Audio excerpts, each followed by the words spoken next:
Hello and welcome to today's Office Hours presentation. This is your host, Paul Hoyt. The Office Hours presentation is a relaxed, informal mentoring program that we do every Monday at noon Pacific time. All our recording slides and exercises are archived in the members area of our website, and all the recordings are available on the YouTube channel at youtube.com/user/Paul Hoyt. The reasons we do this is because we know that being a successful small business owner can be a great experience, but we also know that it's tough. You need education, tools, and training and team to be successful. And we want you to get to know us because when you do, you'll know that first and most importantly, that we really do care about you. We want you to experience success in every area of your life, whatever that means to you. We want you to find the greatness, the happiness, the divinity within yourself, and then remember it, embrace it, and live it every single day as we try to do. Our passion is to increase the survival rate, accelerate the growth rate, and reduce the struggle rate of businesses in America. And our vision is to help millions of CEOs and entrepreneurs accelerate their business growth and enjoy greater harmony and balance in their lives. If you find these office hours presentations beneficial to you, please pass the word. They are free to everybody who wants to attend, and I'm sure that everyone out there knows a business owner that could use a little help or a little support, or at least moral support or intellectual support when it comes to starting and growing a business. Our office hours agenda is an in-depth discussion of a business success principle. We offer some closing remarks and special offers and then an invitation for next week's session. Then we go into open and Q&A and coaching, and is our tradition, the best comment or question wins. So we always offer some sort of a special prize at the end of our presentations. So for those live attendees who offer a discussion point or a question, we pick the best one at the end of it and we give them a special prize of some kind. We invite you to join us in the Awakened CEO communities on both LinkedIn and Facebook, where we offer a business success principle of the day, typically 4 days a week on both Facebook and LinkedIn. And I do an energy of the day posting on Facebook every morning. Today was number 991. I'm getting very, very excited. We're going to hit 1,000 days in a row of posting my energy of the day message, little insight on Facebook on August the 17th, and that's coming up pretty darn quickly. Today's topic is on achieving optimal performance, on being an awakened CEO, and I'll explain what that term means here in a second. We always try to relate the subject matter of the day to one or more of the key performance areas of success, and today it's all about leadership. It's about your opportunity and your responsibility to be the best leader that you can possibly be, to be the best person that you can possibly be, to be the best CEO that you can possibly be, and to be the best leader of your business. Our agenda today is we're going to talk about 3 fundamental concepts of being an awakened CEO. First, we'll talk about what it means to be awakened. Then we'll talk about levels of performance, and then areas of growth. Then I'm going to introduce the new Awakened CEO system of integrated growth and sum it all up to the bottom line when we reach the conclusion. First topic, what does it mean to be awakened? I think there are 2 different perspectives here. There's the mental perspective, and then there's the spiritual perspective. From the mental perspective, being awakened means to wake up from sleep. It means to be conscious and aware and alert and sharp and clear and focused. From a spiritual perspective, being awakened means to have higher consciousness. It means to become enlightened, whatever that means to you. It means to become detached and observant and be in the now. You hear lots of people talking about being in the now. And it means to see your potential and the potential of others. And to me, it really means to be absolutely amazed at this incredible human experience. You know, some people don't really appreciate this human experience, I guess, until they get close to their end of days. But for me, some time ago, I woke up, I got cracked open, as my friend Les Jensen says, and began to experience the miracle of life, you know, every single day. And I am amazed at this human experience.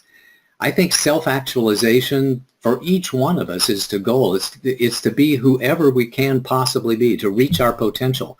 You know, Maslow talks about taking care of physiological needs, safety needs, love and belonging, and then esteem, and then the need for self-actualization that I think we all have. And to me, that being self-actualized means being awakened. And in the case of business, it means being an awakened CEO. The second fundamental concept I want to talk about is the levels of performance. For those of you who have attended other office hours presentation, you know I usually talk about this at the outset of our presentation, but today it's one of the fundamental concepts that we're going to dive deeply into. Those levels of performance are mindset, methods, and momentum. You hear a lot of people talk about the inside game and the outside game, and some of them talk about getting into action as well. Well, with the three levels of performance we have, mindset, methods, and momentum, what we see is that mindset is part of the inside game or the inner game of business. Momentum is clearly the outside game, and the methods that we have are both inside and outside. Whenever we're creating our methods, it's about thinking process. It's an analytical sequencing process, and it's part of an inside game. But when we implement those methods in our day-to-day life and our business, it becomes part of our outside game. So I really like that in the middle. It's because, of course, I'm an analytical computer programming kind of guy, a project manager's perspective most of the time. And so to me, I really like to see these three different levels of performance: your mindset, your methods, and your momentum. And mindset then is your attitude, your perspective, your emotional state. And to me, that's the key to productivity and all your relationships. And it's absolutely contagious. It really determines what you create and what you attract.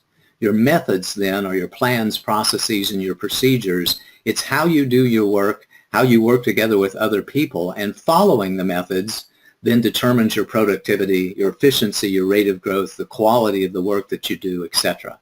And momentum is about the force with which you move forward. You studied physics, and momentum is a physical term. It has to do with mass times velocity, which equals your momentum. And it requires getting into momentum and then accelerating your velocity as you grow your business. In business, the goal with momentum is that you steadily increase revenues, profits, and market value. And in your personal life, momentum means that you steadily gain wisdom and you reach a higher vibration, if you'll accept that term. The third fundamental concept I want to talk about is the concept of integrated growth. And the concept of integrated growth simply says that business growth, personal growth, and professional growth go hand in hand. When we grow our businesses, our primary focus is to achieve increases in revenues, profits, market share, and asset value. When we experience professional growth, it's about gaining knowledge and increasing our skills. Many professions, as it turns out, have education requirements and training and even certification and regulation, but being a CEO does not. It doesn't require any ongoing education, doesn't require any testing. Anybody can just raise up their hand and say, I want to start and grow my own business. But it really is up to us to manage our own professional growth when we have our own business. With personal growth, that's a lot about overcoming resistance and fear. It's about having the courage to face the truth and do the tough things in life. It's about learning how to trust others and gaining wisdom and reaching our potential. One of my favorite quotes when it comes to personal growth is that personal and spiritual growth isn't just about overcoming blocks and obstacles. It isn't just about dealing with the crap that ties you down and holds your back. It's about learning how to fly. It's about learning how to be at your very, very best as often as you possibly can, and it's about making your best even better over time. The Awakened CEO system then combines these two fundamental insights about the levels of performance and the areas of growth into a system then for integrated growth, where growth becomes a state of mind and a way of life in every area of your life that matters. So here's what it looks like in a little chart that we're going to go through in depth and in detail today. We're going to take a look at each one of these different sections, the intersection in between the levels of performance, of mindset, methods, and momentum, and the areas of growth, of business growth, professional growth, and personal growth. Each one of these little cells here is called, as it turns out, a nonant. And I did have to look that up because almost nobody uses that term. But when you have nine sections like this, much like when you have four, you have a quadrant. Each one of these is called a nonant. So we're going to look at each one of those nonants individually here, starting with mindset. First, mindset towards business growth. A great mindset towards business growth is to focus on the why, to believe in the value that you bring to your customers and your clients so much for that it stirs your passion and you're constantly in touch with the why of your doing business in the first place. A great mindset for business growth is to believe in yourself and your team and take 100% responsibility for your success, for everything that happens in business, and to be a great role model for everybody in your business. A great mindset for professional growth is that there is an infinite amount of things to learn, and there's always room for improvement. We can always improve our skills as we increase our experience over time. Our jobs change over time, so that we have to continually to refine our skill set and our experience level. Much different being a startup business than it is being a business that is in a turnaround mode or in an exit mode. So we have to keep up. We have to keep up with advances in technology, with changes in competition, with changes in the economic situation, and our team needs to keep up too. So we have to become great mentors and coaches. To have a great mindset towards professional growth, we are constantly thinking about what can we learn today in order to move our business forward? What skill sets, what experiences can we help our team have so that they're better able to contribute to our business and so that they can advance their own careers? When it comes to personal growth, a great mindset is that we all have greatness within us, that I have greatness within me, you have greatness within me, within you, and everyone that we ever encounter also has greatness within them. We can learn to be at our best more often, and no matter how strong and wise and loving we are, we can still grow every single day. And a great mindset is that the wisest people that we know are always working on themselves.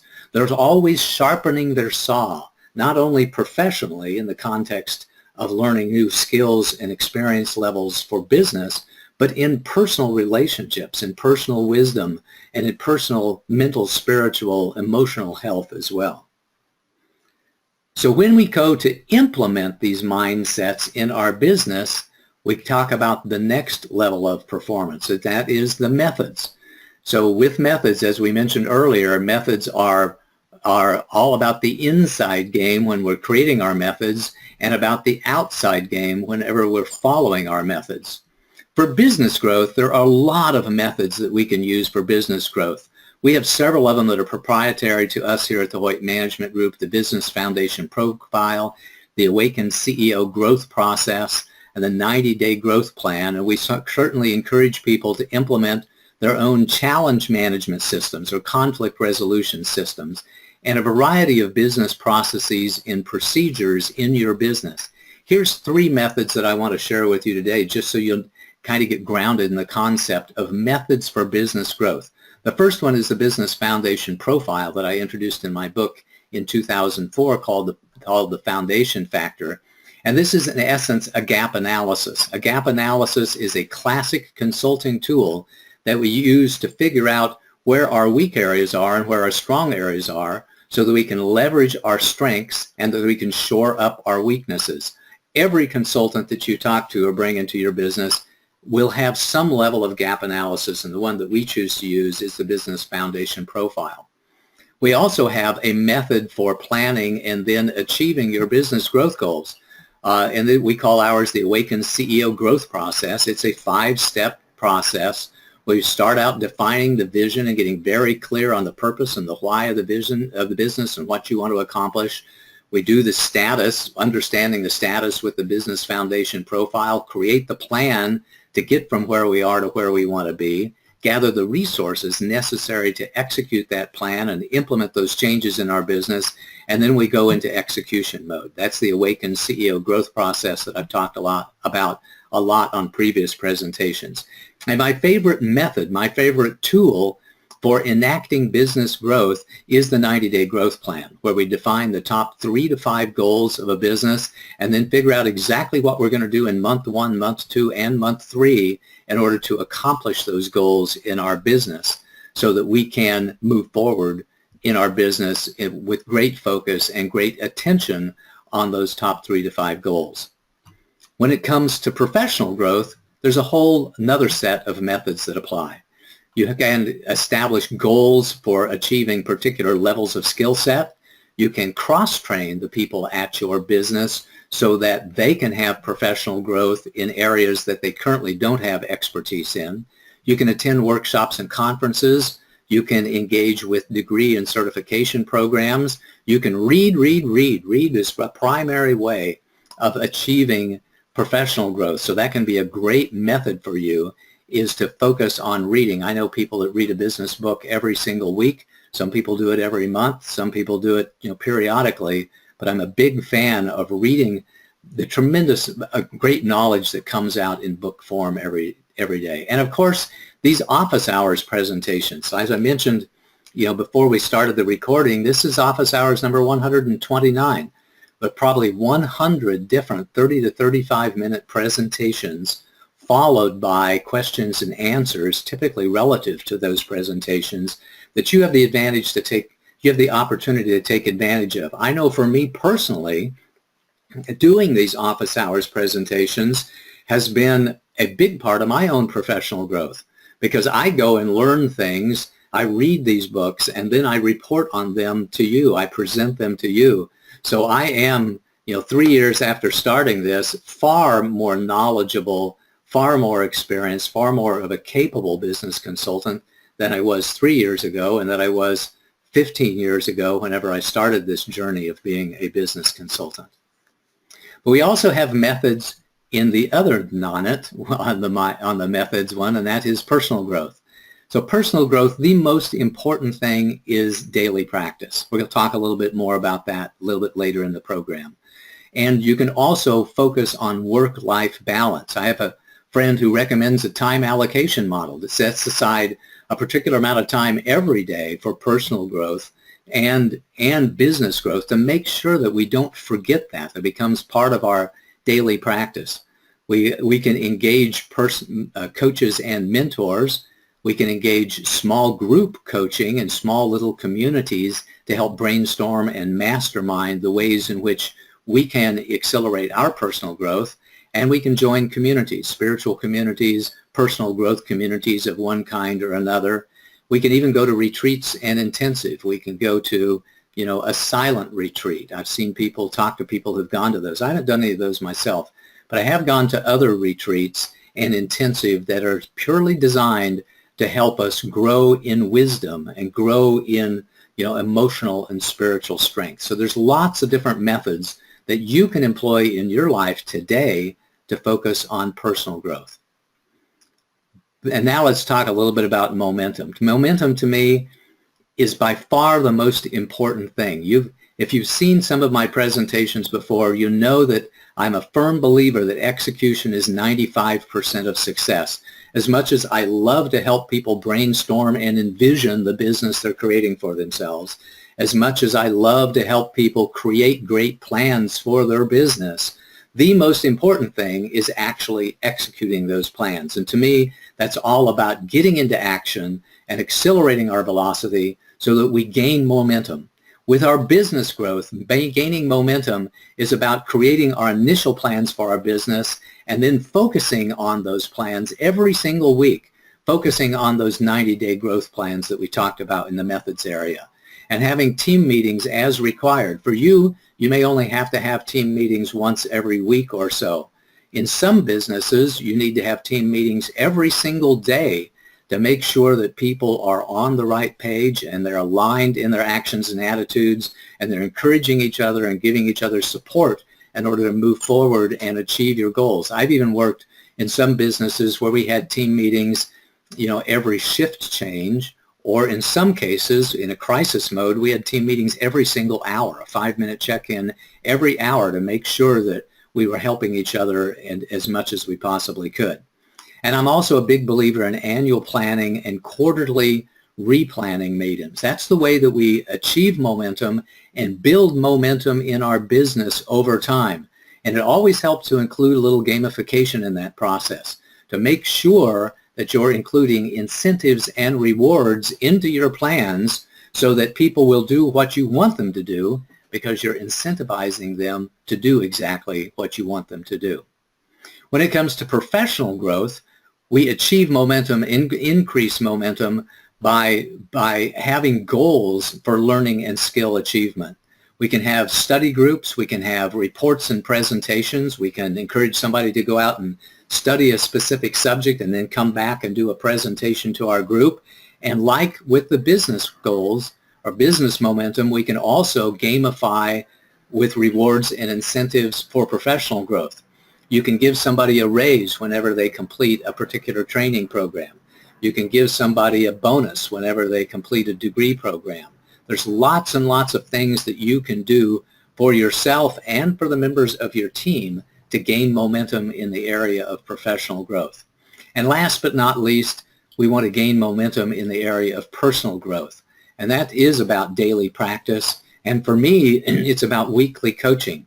I don't know if you've heard this before, but I have a couple of coaches that I've worked with for years. One of them I talk to every other week. One of them I talk to every single week. And they really are helpful for me in the area of business growth and in personal growth. I love small group meetings where we can do masterminding and brainstorming to help us develop and increase our momentum in personal growth. And then community group meetings. There are lots of communities out there that are focused on personal growth and spiritual growth, and I certainly encourage everybody to be a member of a community. The most important thing to me in gaining momentum for personal growth is daily practice. Every single morning, I encourage you to get up and be thinking positive thoughts, be counting your blessings, reminding yourself of your vision, reminding yourself of who you are when you are at your best, and focusing your attention on being at your best today as much as you possibly can. I also encourage you to do that every evening. Every evening, have a moment of reflection on how you did during that day and what triggered you and what tagged you and what upset you and what you did really, really well and what you did not so well that you want to improve upon. And then I encourage you to do that whenever you need it throughout the day. Whenever you notice throughout the day that you're a little bit off of your game, that your mindset isn't where you would like for it to be, that your performance isn't where you would like for it to be. Maybe you got a little bit grumpy for a few minutes. Something tagged you or triggered you and caused you to retreat to the shadows and into your fears. So whenever you need it, I encourage you to practice awakening. And that's what I call the practice of awakening. That's the practice of waking up and realizing that you're not quite where you want to be and doing something to shift your energy and move into that higher vibration and that higher state of consciousness. This daily practice is in all areas of your life. It's in spiritual, mental, emotional areas, and in the physical area too. I found this little diagram on the internet about the importance of daily practice in all four of these areas. And I certainly know it to be true. One of the coaches that I talked about earlier mentioned to me several years ago about the really importance of vigorous physical exercise every single day, or at least 5 or 6 days out of the week. And I took up that practice several years ago, and it made a tremendous amount of difference. It's extremely empowering for you to feel physically strong. So whatever you do for your daily practice, if you're not doing strength, something that is strenuous, that causes you to breathe fast and sweat a little bit, then by all means add that into your daily practice. You will be amazed about how that increases your own sense of empowerment and your own sense of personal power. I heard a lady speak at a conference a couple of months ago who talked about the importance of endurance training.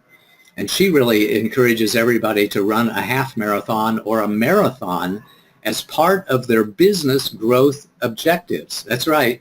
She encourages every CEO to run that half marathon or to run that marathon and train for it, because the process of endurance training allows you time for reflection and really allows you to hone your concentration skills in ways that just strength exercises alone do not have. So I'm a big fan of both endurance training and strength training, and I encourage you to put those into your life, into your daily practice, because I want you to be a superstar in all of these areas of growth. I want you to be a superstar with your mindset for business growth and professional growth and personal growth.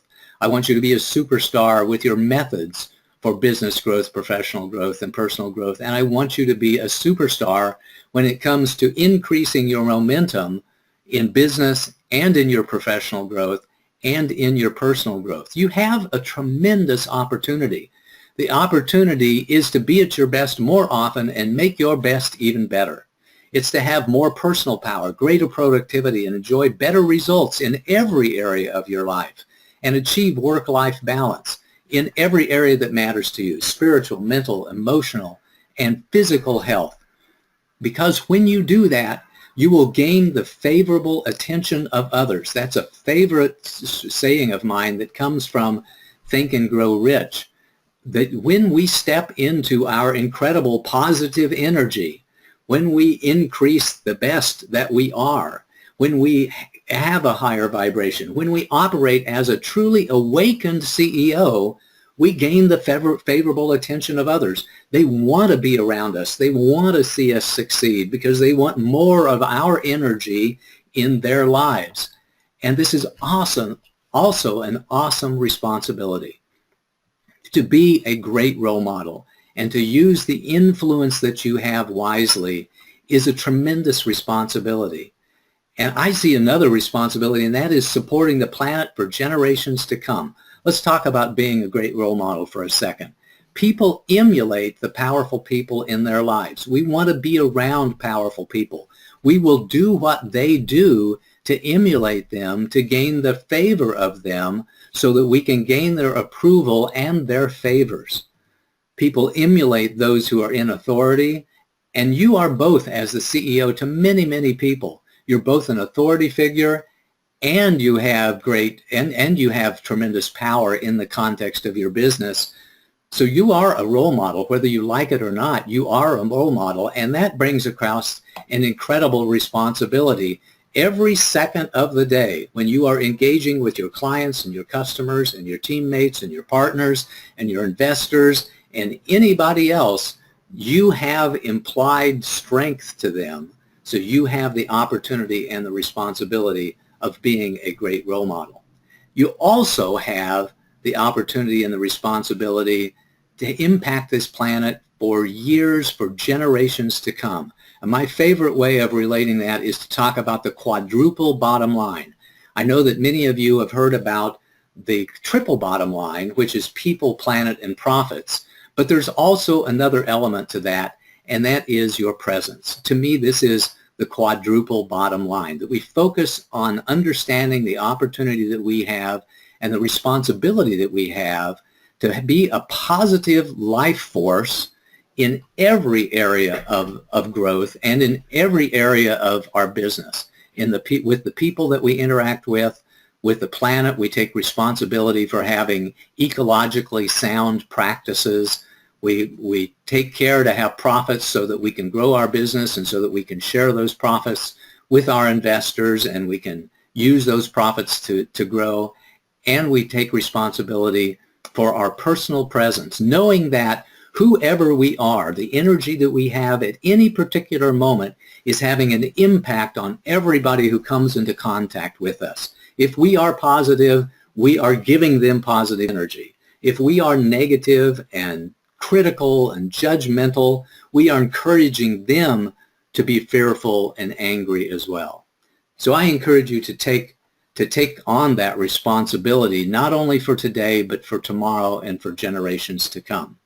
What we know about growth is that as we grow ourselves, the more capable we are of growing our business. And as we grow our businesses, the businesses grow us, oftentimes by presenting a lot of challenges that we need to step up to professionally and personally in order to deal with the challenge of business, solve that problem, overcome that obstacle, etc. In many ways, our business is a reflection of who we are.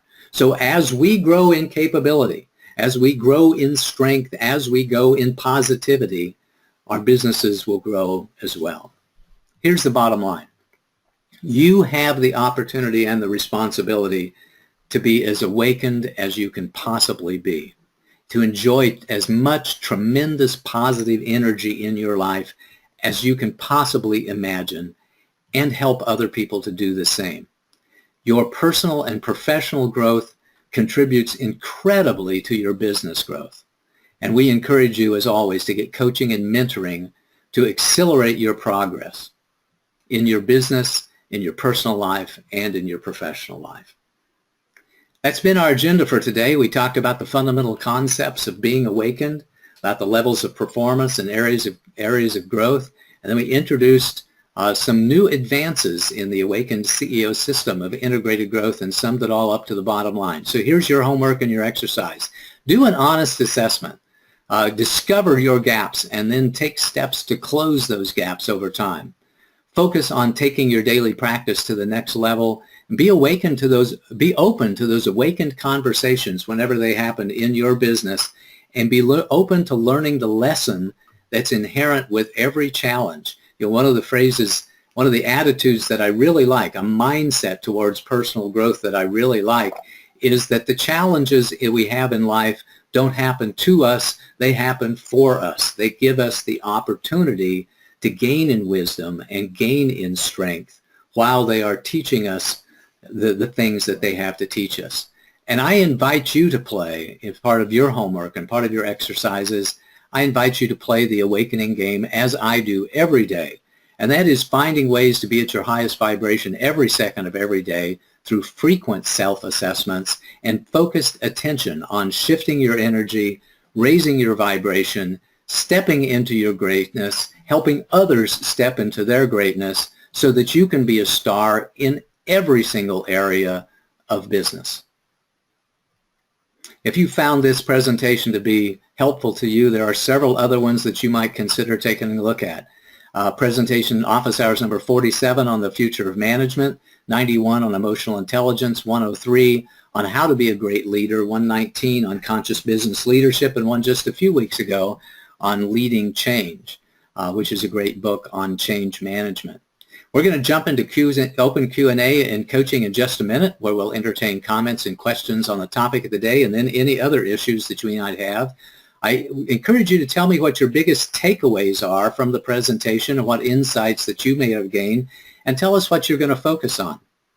Here at the end, as a reminder, the best question or the best topic of discussion gets a free prize at the end of the day. Here at the Hoyt Management Group, we pride ourselves on offering a lot of different valuable support services on 3 different ways. First, we can teach you how to do things. That's our Teach You How to Do It For Yourself program. We also do a lot of things with you, like write business plans, create financial models, create sales funnels and product categories, etc. And some things we just do for you. You can throw it over the wall and rely on us to get it done and get it back to you. Our support systems focus on business growth, and we have separate support systems for personal growth. So you can engage our services as a business consultant, as a business coach, and you can also engage our services as a personal growth coach of some kind or other. If, for example, you're listening to this and you don't have a business at the time, we're happy to work with you on a one-on-one basis, just focused on personal growth. But new with us today, and with the announcement of this particular session, is this new Awakened CEO growth system for integrated growth. We strongly encourage you to reach out to us if you're interested in that, in having conversations where we blend all 9 of these nonants together in a coaching process that's designed to help you achieve your potential and achieve maximum growth with your business. Our next office hours is going to be next Monday, August the 15th. I haven't figured out what I'm going to talk about yet. If you would like to suggest something, you can go to paulsurvey.com, and we take a look at those and we take your suggestions into consideration. A lot of times people tell me that, hey, I read this great book, or I saw this great presentation, and I am inspired to go read the book and then share what I have learned with all of you as well. In between now and the time that we talk again next Monday, I encourage you to do your homework. And with that, let's go into open Q&A and coaching. Remember, the best comment or question wins. I know we had one or two write-in questions. Stephanie, what questions do you have for me today? Okay, let's see, question 1. I hear people talking about doing the work. What exactly does that mean? Doing the work is a common term that I use, and I don't think I've ever defined what it means to do the work before. So I'm happy to jump into that. Doing the work typically means dealing with the stuff that you need to deal with in order to learn what you need to learn in order to grow in wisdom and emotional and mental and spiritual health. So, on the physical side, doing the work means engaging in an exercise program. On the emotional side, doing the work means getting real about your emotions and not denying your emotions. If something frightens you, get real with yourself about that. Be honest with yourself. If something scares you, be honest with yourself. If something upsets you greatly, be honest with yourself. If something brings you great joy, be honest with yourself. So the first part of doing the work is self-awareness. It's about really understanding how you are doing, what you really love to do, what you don't like to do. And then doing the work is, I always put in there, understanding the why. The path of understanding, the law of understanding, says that the more that we understand why we do the things that we do, the easier it is for us to change them. As it turns out, the subconscious mind will hold on to things for a long, long time. But once we understand that, oh, that's the reason why I thought that was true, or that's where I developed that habit, etc. Once the conscious mind becomes aware of why we do the things we do, it's much, much easier for the subconscious mind to let go. Still, breaking habits is not an easy thing, and it can take a while, but the subconscious mind will have a lot of resistance to holding on to that because of a strong need to be right unless we actually do the work of understanding the why. So the first part is self-awareness in doing the work. The second part, I believe, is understanding the why. And then the third part is changing our habits, which is not, as I said, not so easy to do. Whenever something happens which caused us to respond in a way which was not a good way in the past, then we change our habits and we respond in a different way. I did an office hour presentation on the power of habits that talks about the model for changing our habits and changing our responses to that. But to me, that's what doing the work means. It means honest self-assessment. And by the way, it really helps to have a coach who can ask you what your challenges were for the day or what your challenges have been for the week and help you explore that and give you a chance to be honest about what really bugs the crap out of you. And I don't know much about women because I'm not one, but I know for men, especially in our society, we grow up with this adage that big boys don't cry and that you can't admit any weakness at all. That's why we need a coach. That's why we need support communities so that we can have self-awareness and self-expression. And admitting the truth to other people really helps us admit it to ourselves. Seeing the forgiveness and compassion from other people really helps us give ourselves forgiveness and have compassion towards ourselves. So those are the three levels: understanding what it is that tags and triggers us through self-awareness, understanding the why we develop that nasty habit in the first place or why something upsets us in the first place, and then changing our habits with a wide variety of techniques out there: neuro-linguistic programming, emotional freedom technique, which is also tapping. There's lots and lots of ways that we can shift our energy and change our habits and do the work, so to speak. So thank you for that great question. Next question. Okay. There's a little comment and a question from one of our attendees. Okay. It's I'm going to paraphrase a little bit. So with our marketing planning emerging, we're speaking to groups and stepping into interviews, And now we need to organize sales and data collection, and I think it's while we're supposed to be focusing on compassion. Yeah, so I know the person who wrote that in, and I kind of know her business a little bit, and so thank you very much for that question. I'd appreciate it. What I think I hear you talking about is how do we do this left brain stuff of the plans and the data collection and the analysis while we're also being focused on this right brain stuff of compassion. And believe me, that's one of the biggest challenges that I see in small business, especially for business owners who are so heavily focused on personal growth. You know, they're into compassion and forgiveness and kindness. Some people even have a hard time charging for their services and their products. They just want to give things away all the time.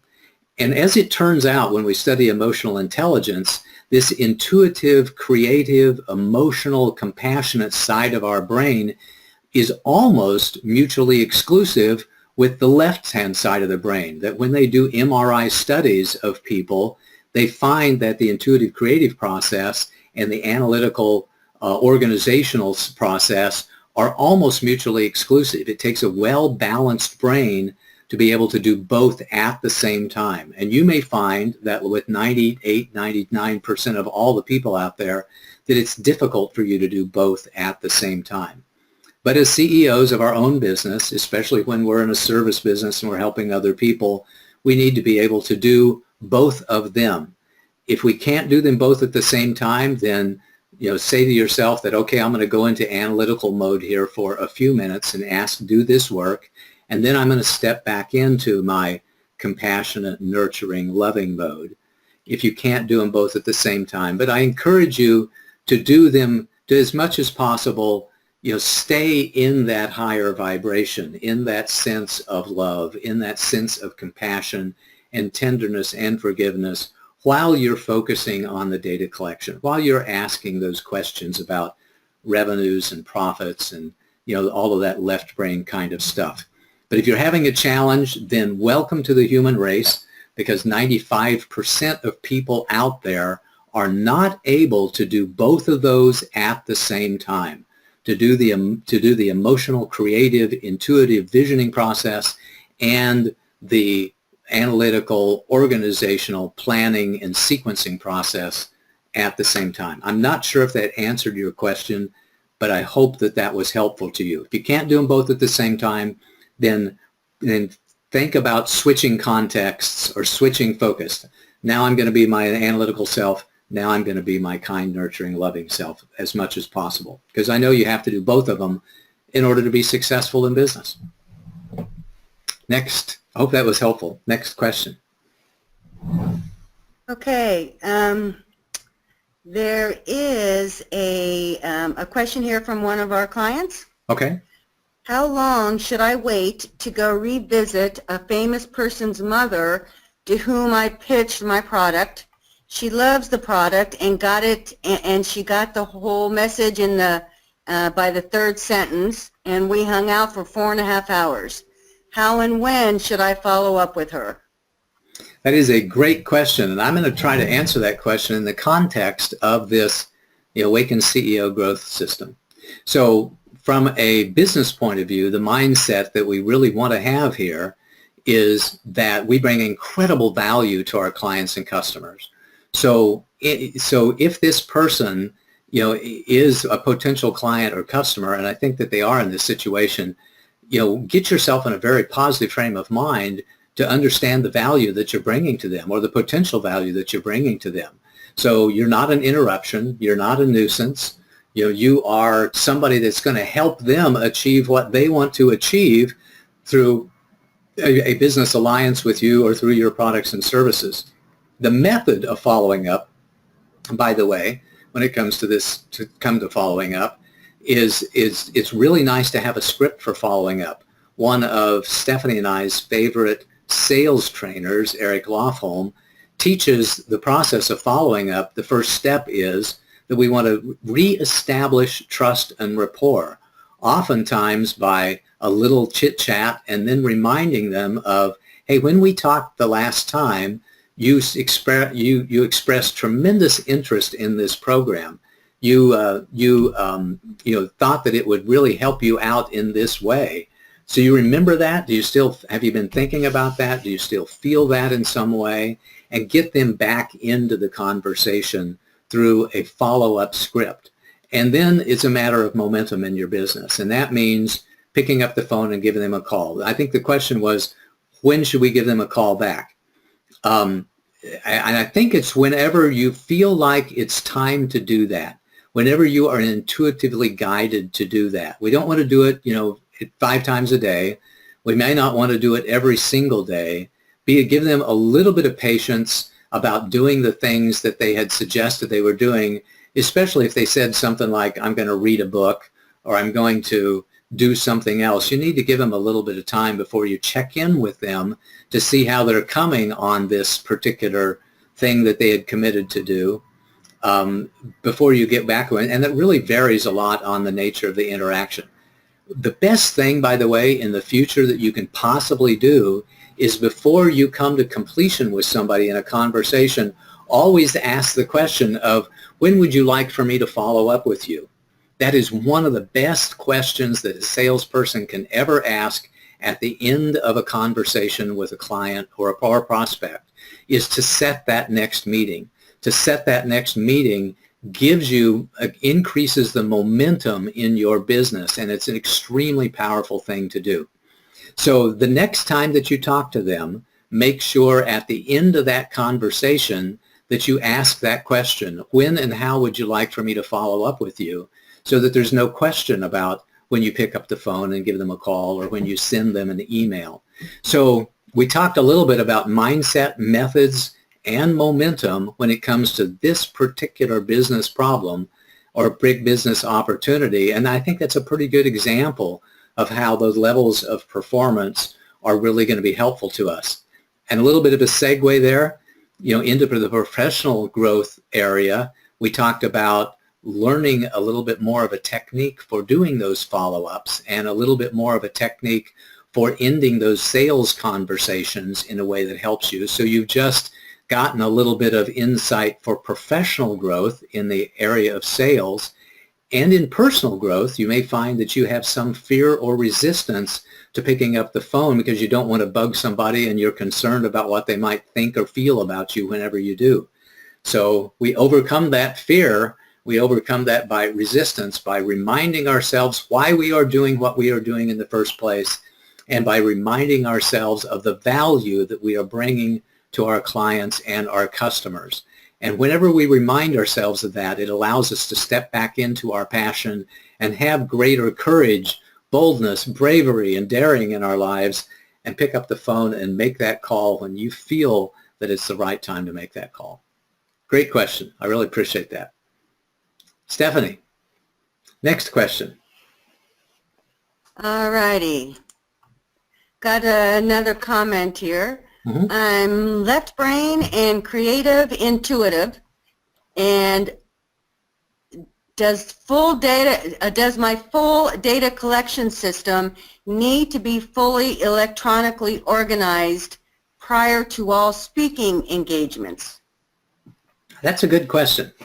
So the answer is ideally absolutely yes. Absolutely yes. Whenever you do a speaking engagement, you would have a call to action, and you'd have a way to record the people who respond favorably to your call of action and take action on them.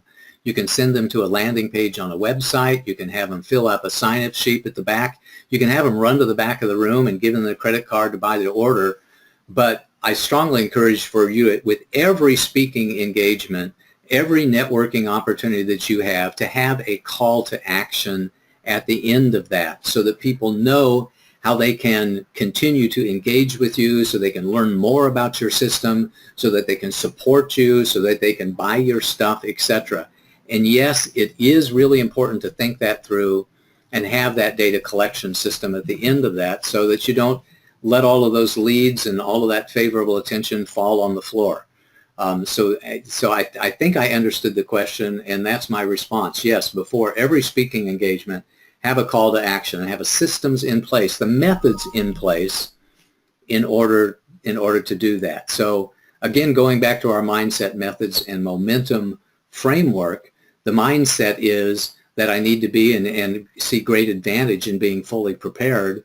The methods are the way that we collect the information and the way that we follow up with it. And the momentum is established when we're in that speaking engagement, making sure that we have that call to action, that we inspire people to take the action that we want them to take so that we can move our business forward and help them achieve what they want to achieve in their life. Hopefully that was helpful. Great question. Thank you so much.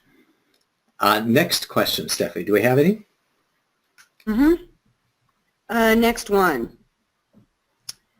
My religion doesn't talk too much about being awakened. How do I incorporate and integrate the awakening concept into my religious practice? Well, thank you for that question. And by the way, I think that very question is a lot about doing the work. You know, you have this sense of awareness of a little bit of tension and stress or confusion or curiosity when it comes to that subject. So you're doing the work by asking the question, and I really do appreciate that. And I think the answer is you let it be whatever it is right for you. You know, most religions that I know of, most spiritual practices have this sense of the greatness that is within each one of us. For some of us, they talk about an enlightened, awakened state. For other ones, it's being filled with the Spirit. For other ones, it's being one with our divinity in some way. So to me, every religion and every spiritual community has this concept of being at our best, at being aligned with our deity, about being in our higher self, so to speak. So you get to pick the terminology that's right for you. I love the word awakened because that works for me on both the mental and the spiritual level. You may choose you may call it being in the zone, for example. You know, how do I, in the context of my religion, be in the zone or be in the Spirit or to be filled with the Spirit? Whatever language works for you to help you remember that you are an incredible person when you are at your best, and remember that there are things that you can do right now to shift your energy and to become at your best or get closer to your best. You know, just embrace that and love that and pull that into your life. Whatever terminology works for you, whatever practice works for you, find that greatness within and go for it. And if your religion says, you know, we don't talk about awakening and we don't talk about enlightenment here because we don't believe in that stuff, then just find the words that work in that community for being at your best and being connected to Spirit, and embrace those terms and use those terms in your own life so that those terms don't get in the way of you being the person that you want to be and the person that you can be. Hopefully that was helpful to you. Great question. I really appreciate that. Next question or comment, Steffi. Okay. How do I get started in implementing all this? You know, we've helped hundreds of clients get started on that next level in their business, on implementing on implementing these systems, and especially this new Awakened CEO growth process or integrated growth process into their business. And I would fall back on the Awakened CEO growth process, the 5-step process that we talked about kind of in the middle of the presentation, where it's vision, status, plan, resources, and execution. So it all starts with the vision. It all starts with you writing down or working with a coach, maybe working with us to help you get started, but to be very crystal clear on your vision for what you want to accomplish, the person that you want to become, the things that you want to do, the things that you want to have. Usually personal growth and business growth always starts with that brainstorming session, that dream inventory, we call it, where you sit down and write down the top 10 things that you want to do, the top 10 things that you want to have, the top 10 aspects about your personality that you want to be, so that you can decide for yourself what your vision is. And that's where it all starts. Then I encourage you to work with other people, of course, who can help you figure out where you are today relative to the person that you want to be, to the business that you want to create, and can help you develop those plans to get you from where you are to where you want to be, and help you figure out what resources are necessary and help you find ways to gather those resources so that you can move into executing the plan and you can move into greater and greater momentum in your business towards moving towards that. But it all starts with the vision. It starts with the recognition that we can't do everything at once, that we can only bite off a few things today and then a few more things tomorrow and then a few more things the next day, and working with people to help us prioritize are the things that we can accomplish in our business to make sure those next steps are the right steps so that we can move forward with the greatest velocity and the greatest momentum that we can. Hopefully that was helpful to you, but I'm a huge fan of the Awakened CEO growth process, and when anybody says, how do I get from where I am to where I want to be, I always go back to that proven 5-step process, which works effectively every single time. Hopefully that was helpful. Stephanie, I think it's 1 o'clock. I don't know if we got time for one more question or not, or whether we want to jump into the winning question or discussion point for the day. It's up to you. I think we're going to call it a day at 1 o'clock, and we're going to say, Päivi, and pardon me for not being able to pronounce your last name very well, Lapalainen, pardon, I've known you for years, and I've really never been able to pronounce it very well. Päivi, we want to give you the prize for today, and that is a free hour-long coaching session. So whenever you like, give me a call or give Stephanie a call. We'll schedule your coaching session in. We'll help you move forward in your business and do what we can to help you implement this new Awakened CEO integrated growth system into your business and make great plans. For the rest of you, thank you so much for listening to this recording. Thank you so much for tuning in live. We really, really do appreciate it. If there's anything that we can do to support you in your business, please reach out. Go to schedulepaul.com, give us a call at the numbers on your screen, or send us an email. We'd be honored to talk to you about how we can help you achieve your dreams in business, how we can help you become the person that you want to be so that you can live life in the way that you want to live it. Until next week, this is Paul Hoyt and Stephanie May saying thank you so much for attending and wishing you a most marvelous and prosperous day. Bye-bye.